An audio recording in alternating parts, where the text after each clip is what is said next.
My sister texted me yesterday, and they're like buying a house. She has a full-time job. She's a teacher. She's incredible. Yeah. She's 9 months pregnant. My sister's a teacher too. I can't wait for her to get pregnant. She has this like really cute boyfriend. They're moving in together. I can't wait. Well, this sounds like you're talking about yourself. I wish. Yeah. Nope. Do you want to be pregnant someday? I kind of do. I keep letting him come in me. What? What?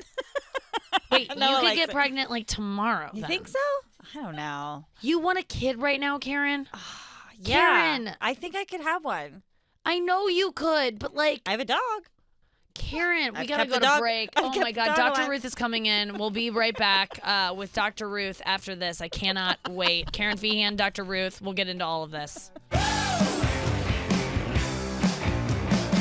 And we're back. It's You Up with Nikki Glaser. I am so very excited for our guest today. I don't even know that I've been this excited for a guest in the history of this show.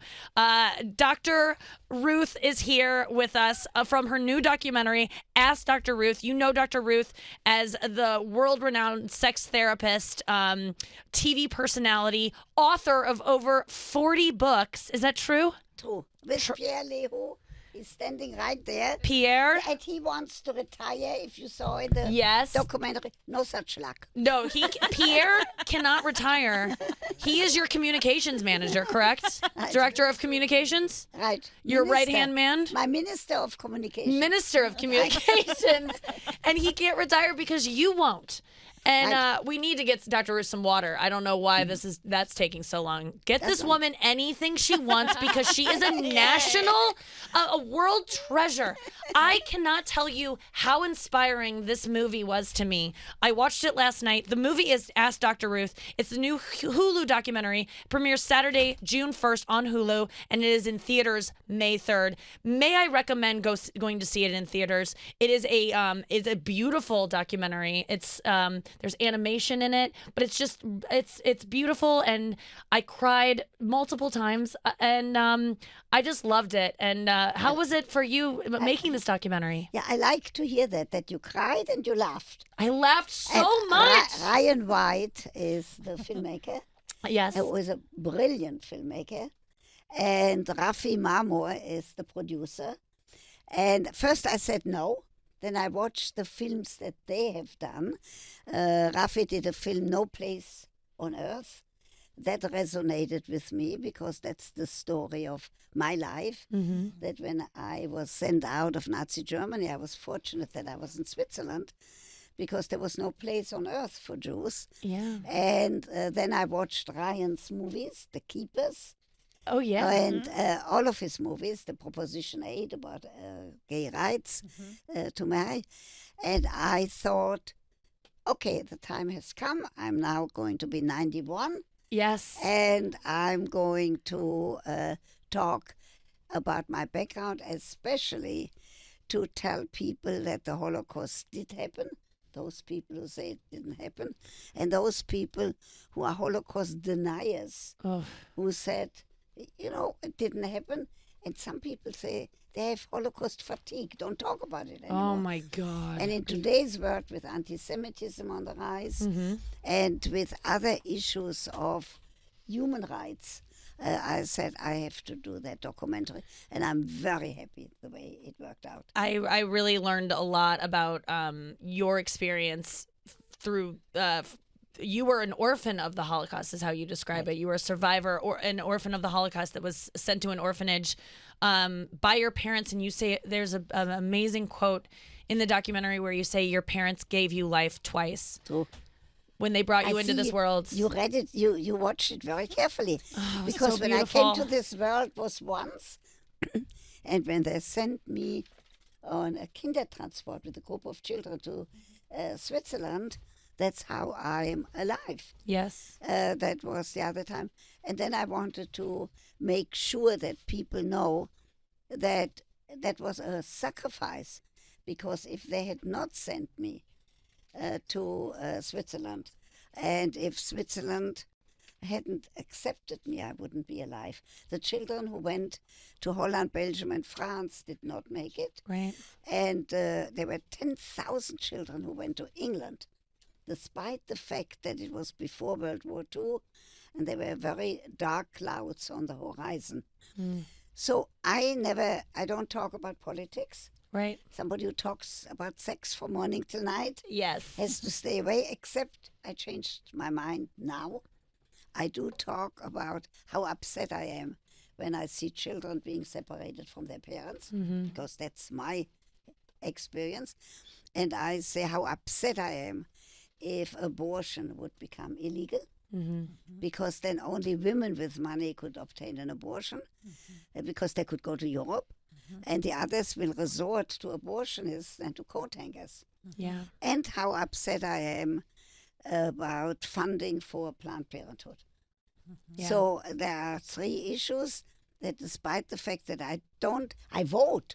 Yeah. Since I'm an American citizen, I've voted every election. However, I do not talk about politics.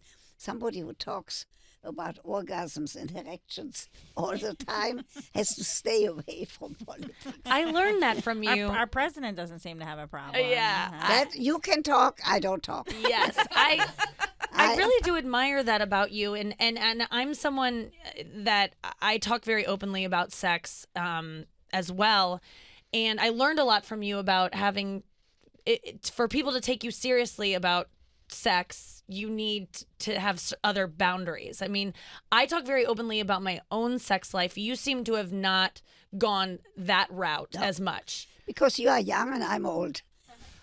So you can talk about your But sex even life. when you were young. But I hope that in your talking about your sex life, Yeah. that you tell them to use contraception. Yes. Say it. Use contraception. Okay. Yes. And to be careful. Yes. Be careful. And hopefully to find a relationship and to get married. Yeah, that's the tough one. I can't really tell people that. I because knew that. First I looked at her.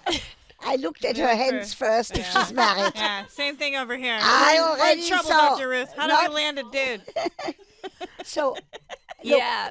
it's very difficult these days, no question. I'm coming with Pierre, since he can't retire. We are going to publish a new edition of Sex for Dummies for young people like you. And I have a few dog Young walkers. dummies like us. Yeah, And I'll leave right. that book around. and we are talking about the need for relationships. Yes. We are talking about my worry about people being lonely Yes. and my worry about you young people being on your iPhones. Yep. It's too much. Instead of having the talking, Right, face to face. instead of the art of conversation being Absolutely. cultivated, Right. people are going to lose that. Yep. Dr. Ruth, you're speaking my language because I think that is I watched your story and I watched your you had two marriages before your the love of your life, but you had great romances in your life, and it just seemed like the courtship that was there, and you describing meeting these men and falling in love, and it just doesn't happen that way anymore. And I'm so frustrated by it because I want that too. I've been saying all I want is to get into a relationship, and we don't have to get married, but can we just have can we fall in love with each other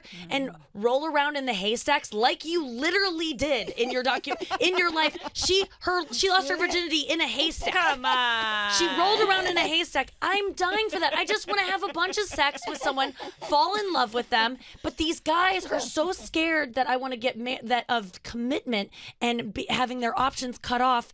Do you think what has it changed? Have they always felt that way? How do I get over that? Yeah, I tell you something, that things have changed because of the media.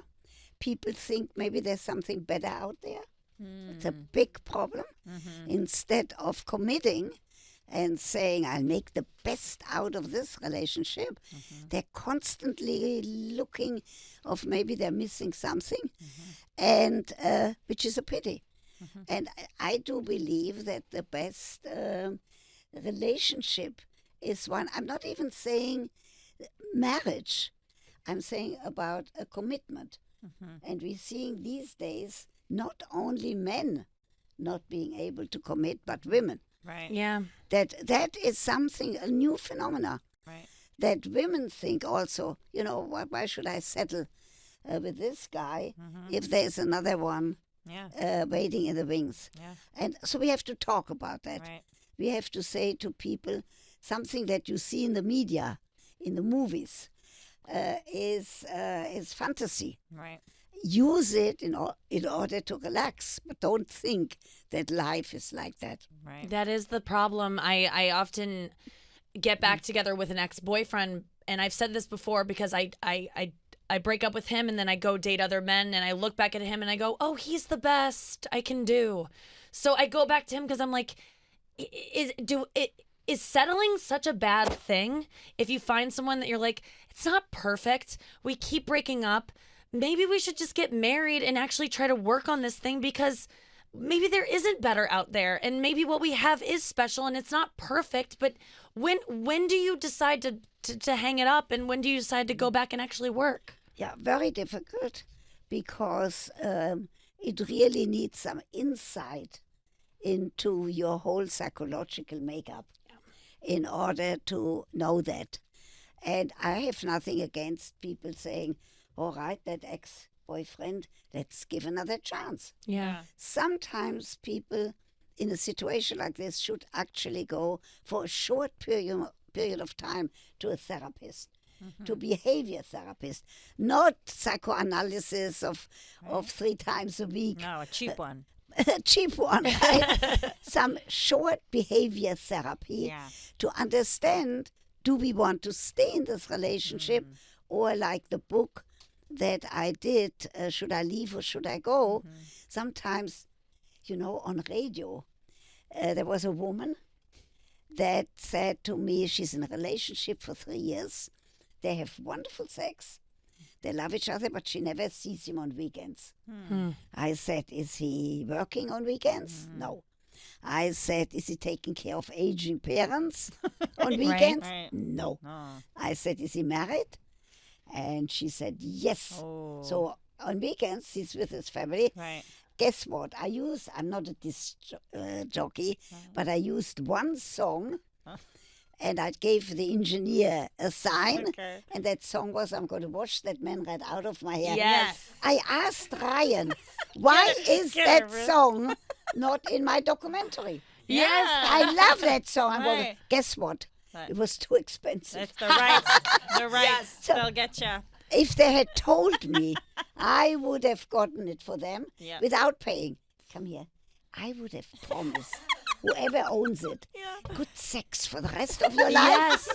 And I would have had that song, but You they have- didn't tell me. Right.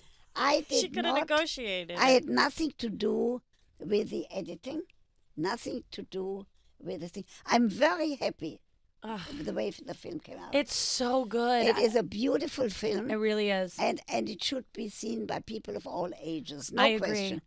But if I had been there, that song, I'm going to wash that man right out of my hair, would have been in the film. Yeah, that's a good. Yeah. That is a great. I think washing a guy out of your hair now is not is unfollowing him, muting him on all the social media, so he's not constantly popping up as a reminder. Yes. Maybe you're What not is that talking to him. called? What is that called when you sit on the phone and you wait? There's a term for you young people. What's it called? Purgatory, Yeah. Sadness. ghosting. Ghosting. Yes, where they I just learned don't a write new back. word, ghosting. Ghosting, You sit on the phone, you sit and you wait for. and you never hear from them again. Yeah. Don't do that. Don't waste your time. Right. Get up and go. No, either Oh, call him Oh. if it's a Collin. him.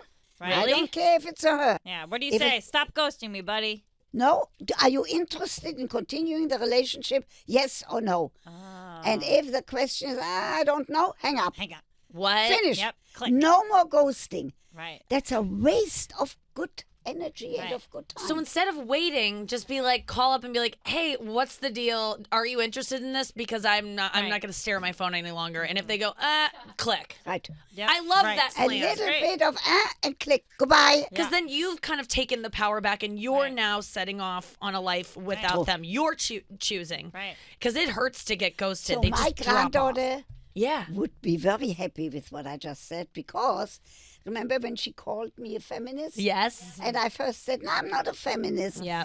And then my daughter and granddaughter convinced me I'm a feminist, but I'm not a radical feminist. Exactly. Right. But I think she would be very happy. You have to get me a A snippet of that? Yes, we will. tape. We A will. tape. We'll get a tape of that for your granddaughter. I loved your granddaughter in the film, and she did get you to admit that you're a feminist, but not a radical feminist. Right. And of course, I was siding with your granddaughter, being like, "Yes, you're a feminist. Yes, say it." Because you've done so much extraordinary work that has led the way for me to be able to talk about. Not like before you walked in here, I'm talking about how I can't have an orgasm recently, and it's very frustrating. And we were going into detail about our sex lives, and we're able to do that because of yes. I hope you saw in the documentary how important when I say a woman has to learn first to have an orgasm by herself. If that doesn't work, go and see a sex therapist. Not for 25 sessions. Right. Just for 2 or 3 sessions to learn. To learn. But don't sit there and suffer for a whole lifetime. That is exactly what I'm doing now because I've tried on my own and I'm not getting there. So I've started seeing a sex therapist 2 weeks ago, and it's uncomfortable because you're sitting in a room with a woman who's like, okay, when you talk about that, what is your vagina doing right now? And I'm like, what you want me to describe? I'm like, I'm getting kind of turned on. Right. But I've never felt my body before. I feel like so many women just. So whatever works for you, use it. Yeah. And go on from there. I feel my clit move when I grab my new boyfriend's arms. That's great. Yeah. That's a good sign, right? Yeah, I gotta I watch. hope you tell him. I do. You don't I'm like, have my to say clit's it. moving. You don't have to say it in such Vulgar terminology. term. Sorry. But you can say you really turn me on. All right. Yes. Next time I'll get him. Yeah, Thanks. I think that is really And important. then I want you to get married. And then I want you to have children. Okay. My I'm kids are gonna old be fashioned crazy. and a square.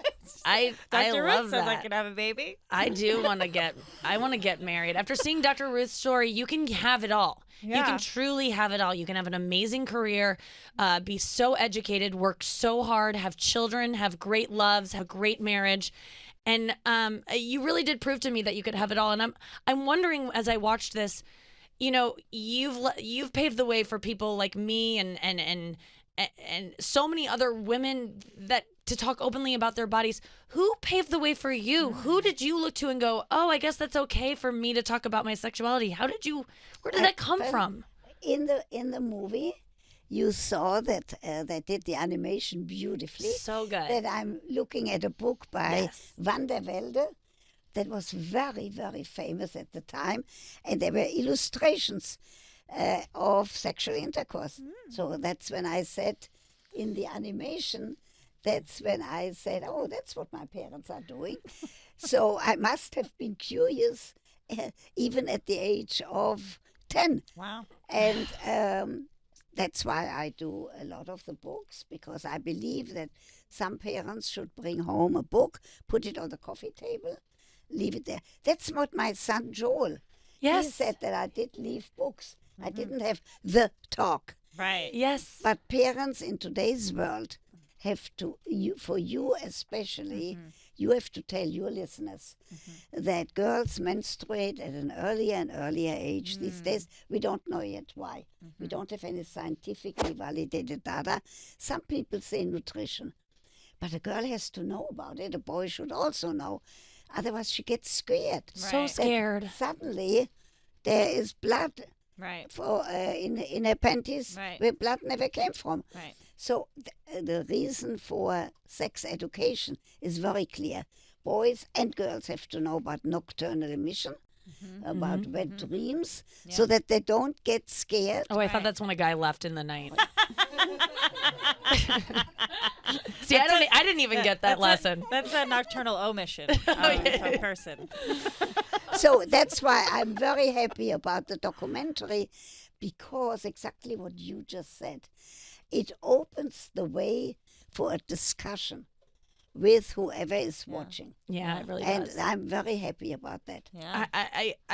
I felt the same. I really do recommend this documentary more than I can. I'm just telling you guys, you need to see it. I feel different today. On the way to work, I was tears streaming down my face on the train, and it wasn't because there's moments of this documentary that are tragic and hard to listen to and hard to get through that you need to face because it does involve the Holocaust and it does involve I talked about your story before you came in, and so my listeners now are probably a little up to speed. But it's not only that, but the way that you talk about sex, it really is so inspiring. And I look at young kids and think about if I wouldn't have known about my period and got it. And there are girls every day getting their period being like, what? I'm dying? Right. And that's so painful for a young child, and that sends them off on a life of. That's a profound moment. So try to avoid that and get in early. Leave books around. You didn't have the talk with your son. You just left literature around. He got it. And go see this movie. Have your kids see this movie. They'll learn a lot in different ways. There's nothing too grotesque about it that's gonna turn them off or scare them sexually. It's just gonna educate them. I wanted to say about that book that you found, which is one of the greatest moments of the documentary, is that book that you found of your parents, you found when you were 10. That was before you were sent away to an orphanage to save your life when you were 10 and a half, when the Nazis were taking over in Germany. You went from Hamburg to Switzerland. Frankfurt to Switzerland. But your parents laid the foundation for you to have this career by having that book on the shelf, and you were able to trace it back to, they gave me that gift before you didn't know you were never going to see them again, but they were able to give you a gift in that moment as a 10-year-old through a book that you found on a shelf that is responsible for the woman who sits before us in the career that we have all benefited Very from. Nicely said. Very nicely said. It was such a She's profound good. moment. I wrote it, but she got it. I loved it. She gets all the credit, but I really was so moved by that. No, very nicely told. And I really would like very much for everybody to see the documentary, because I really like it very much. I've now seen it I don't know how many times.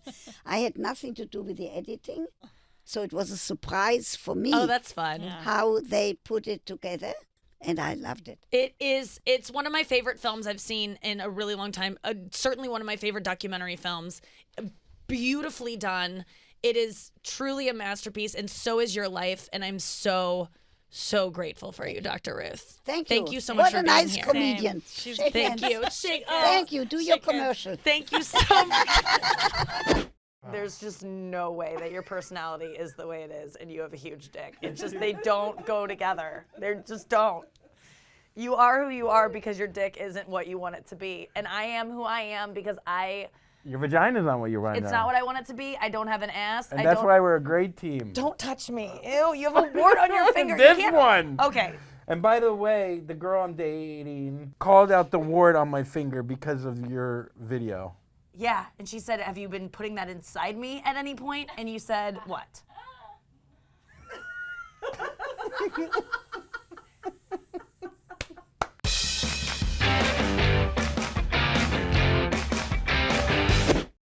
I was a senior in high school, and I visited my friend at Boston College, and he played football. His older brother. He was this big guy, and he lived with these monster guys that ended up playing in the NFL, and they all had dick pumps, penis pumps. Wait, how did you find out about these penis pumps? They were talking about them. They were just like, oh, I got a dick pump. Because they got a shower together. Okay. And their dicks, a lot of them were like white offensive linemen, and they were competing with. So they would pump up before they go into the shower for other men? No. That'd be great. But no, they'd wear the pump into the shower. When do you so pump? their dick can breathe. Huh? When do you pump? You pump before you get laid. You can pump in the off season when you're not fucking. Can you pump in the breast pump rooms that are set aside for women in airports? Yeah. Can you bring your penis pump in there? Yeah, you could smoke in there too. So I'd go back to Florida, back to my small town. I was like, I got to get this dick pump because I got college coming and I want to be ready. And I thought I could start all over with a solid piece. So you couldn't go online to buy a pump. You had to go to a store and get a pump. Pump. So I got it. I was all scared because there was only one store that I could think of that would sell the dick pump, and that was Southern Exposure. Okay. It was in Fort Pierce on US 1. Might still be there. If you go past a fish bait store, you've gone too far. Okay. So I walk in. I'm so fucking nervous. I'm a senior in high school. I'm like, it's on the main road. So I I was worried about people seeing my car. You know, they won't even know that I'm buying a dick pump, but anything you go in that store for. Oh my God. So I'm walking in like tiptoeing, you know? And I went like at a time where I thought there'd be less car traffic. You had your sunglasses on, I'm sure. Well, that was the last time I wore glasses inside. You know? So I had on my Oakleys, my Croakleys, you know? Yeah, dude. Fucking, what were those Oakleys? Whatever. Anyways, so I walk in, I'm all nervous. I find the pump. I'm like, that seems legit. Mm-hmm. And it's $40. It's probably a good one.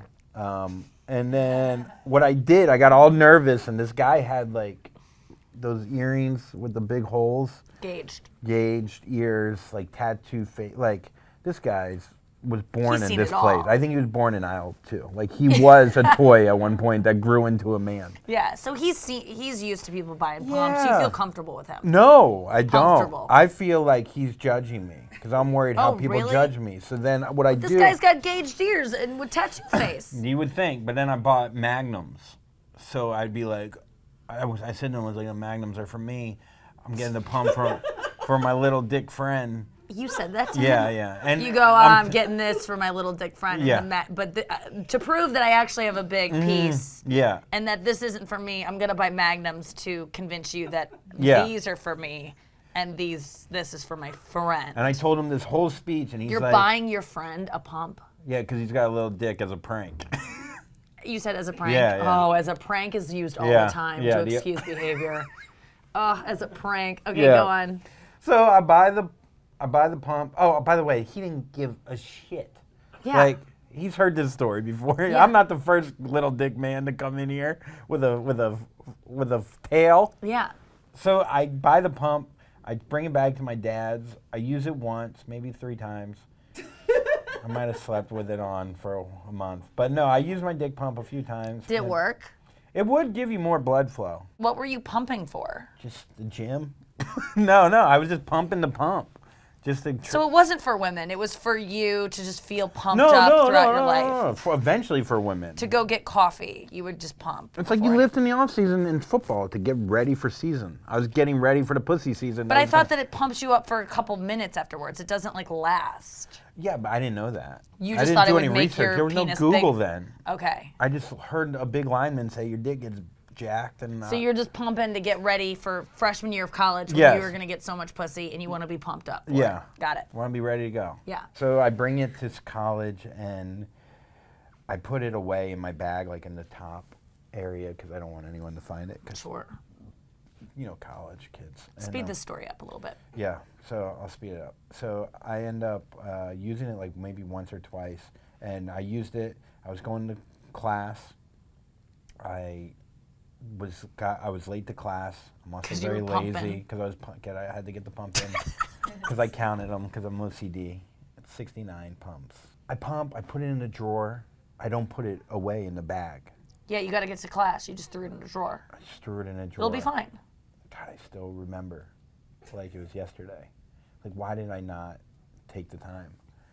So I put it in the drawer and I go to class, and then after class I go and I smoke like gravity bong hits, and meanwhile my roommate is looking for a lighter in our dorm room, and he goes onto my side, and he opens the drawer to look for a lighter, and he saw a big lighter that came with lotion inside it with sharp things and with a pump handle. So it didn't light the cigarette, so he called a friend. And my friend Aaron called a friend, and then he called a friend, and I swear to God, they called every girl in my freshman class. The prettiest, all the girls I was pumping for were in the off season were in there. Oh no. Every hot girl, I'm not kidding, was in a dorm room the size of this room. Walk in, I see my roommate reach for the drawer. I'm like, that's not your side, Seth. It's not your side of the room. It's not his side. What are you doing on my side? Seth, what are you doing? Seth, go to your side. Oh no, that's the drawer that I keep my penis pump in. Hi, it's Nikki Glaser from You Up with Nikki Glaser. You're watching a clip from our show. Tune in every Tuesday for a new clip from You Up with Nikki Glaser. Why are you here?